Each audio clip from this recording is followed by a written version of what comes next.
Bismillahirrahmanirrahim. Assalamualaikum warahmatullahi wabarakatuh.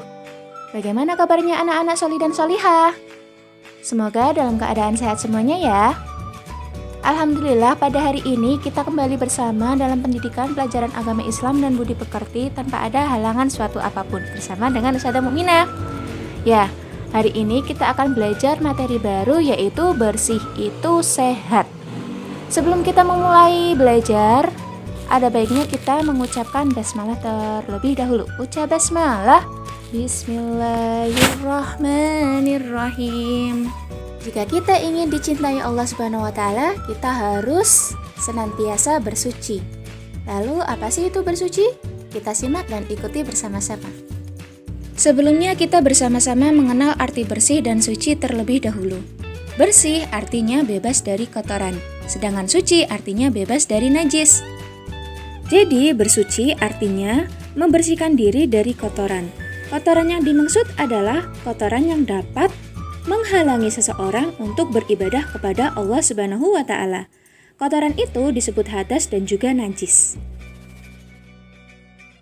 Anak-anak semua, mari kita mengenal arti hadas dan najis. Hadas adalah suatu keadaan yang dapat membatalkan ibadah. Hadas ini muncul dalam diri kita sendiri. Hadas terbagi menjadi dua, hadas besar dan hadas kecil. Hadas besar contohnya mimpi basah bagi laki-laki dan haid bagi perempuan. Cara menghilangkan hadas besar dengan mandi atau tayamum jika tidak ada air. Sedangkan hadas kecil contohnya buang air, entah itu buang air kecil ataupun buang air besar. Kemudian buang angin. Selain itu, segala hal yang menyebabkan batalnya wudhu.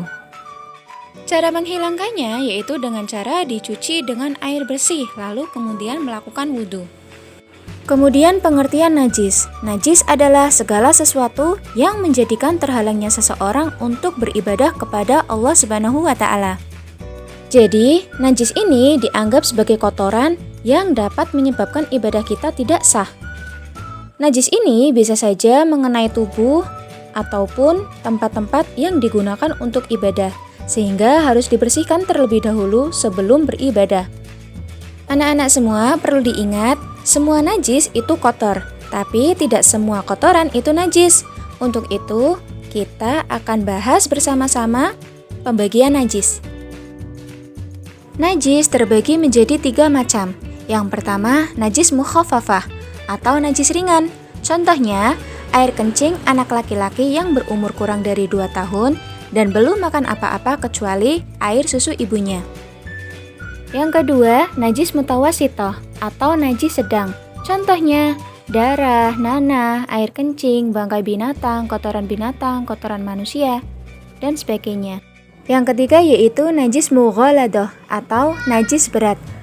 Contohnya, najis apa saja yang berasal dari anjing dan babi, termasuk air liur maupun kotorannya.